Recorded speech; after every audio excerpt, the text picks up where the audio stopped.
في غرامه ب 50,000 دولار يتوقف فيها القيد، وبعد كده عارف ان جوميز ليه الحاجات دي ما سويتهاش ليه؟ وبعدين كنت عمال تقول لك ايه؟ اصل المجلس اللي فات، اصل التركه اللي فاتت. لا اهو يا حبيبي اهو، ده في المجلس الحالي. لا هو مجالس متعاقبه اصلا يعني. إيه طيب؟ دول عندهم اخطاء واللي فات يعني انا ما بحملش يعني حد في صفقات معين. في يناير ولا ما فيش؟ في صفقات يناير وفي فك قيد. اللي هي ايه بقى صفقات يناير؟ لا ابرزها لسه هو ابرزها حامد حمدان، لكن لسه لكن في مهاجم، في راس حربه، في جناحين، مؤكد في جناحين. مهاجم وراس حربه؟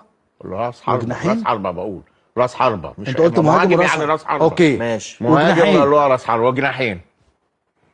في جناحين زائد حامد حمدان. جناحين زائد حامد حمدان. خلاص؟ جناحين ومفيش دبابيس؟ لا كويسين كده. طيب. يعني 3 صفقات. لا ممكن يبقوا 4 أو 5. 4 أو 5؟ ممكن. يبقى في ناس هتمشي. ممكن يوصلوا 5. ما في ناس هتمشي. هو أجانب بقى ولا مصريين؟ لا لو أجنبي هيبقى واحد بس، لكن مصريين.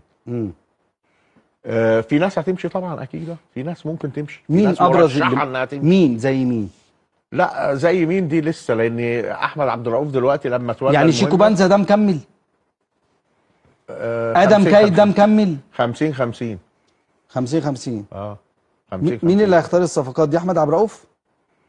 احمد عبد الرؤوف مرحله انتقاليه مهمه جدا. انت موافق عنده عليها؟ 4 ماتشات. انا موافق جدا وضد ان يجيبوا مدرب اجنبي. انا مع احمد عبد الرؤوف ان يستمر. تمام. لان احمد عبد الرؤوف مش مساله، انا مع المدرب المصري في التوقيت الحالي. انا مش ضامن ان مجلس اداره نادي الزمالك انا موافق يا عم، هي مش ناقصه ان يجيب مدرب اجنبي تاني وهو بيجيب مدربين. انا معاك بس 3 ماتشات، ماتشين افريقيا وماتش الدوري.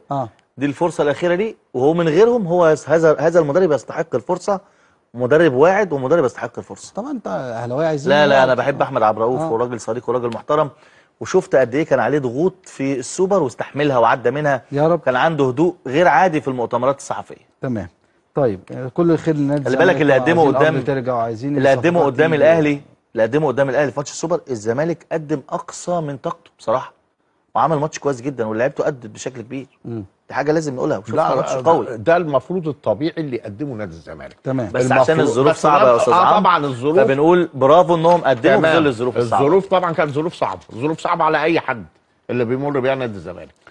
بشكرك يا استاذ عمرو، شرفتنا ونورتنا واسعدتنا، وكل التوفيق لنادي الزمالك ونتمنى عوده نادي الزمالك الهدوء والاستقرار والصفقات الجيده. يعني يبقى في غربله كده في يناير كده، عشان ايه ما يبقاش في كلام كتير. هو مجلس اداره نادي الزمالك لازم يصحح من اوضاعه في الفتره الجايه. يمكن هو مر من عمره 2 سنين، لكن السنتين الجايين دول اهم بكتير من السنتين اللي عدوا. فبالتالي لابد ان يصلح اوضاعه، ولابد ان كل الاخطاء اللي شفناها في السنتين اللي عدوا نشوف حاجه مختلفه تماما. لو المجلس قدر يعمل ده، الامور هتبقى افضل في الفتره الجايه.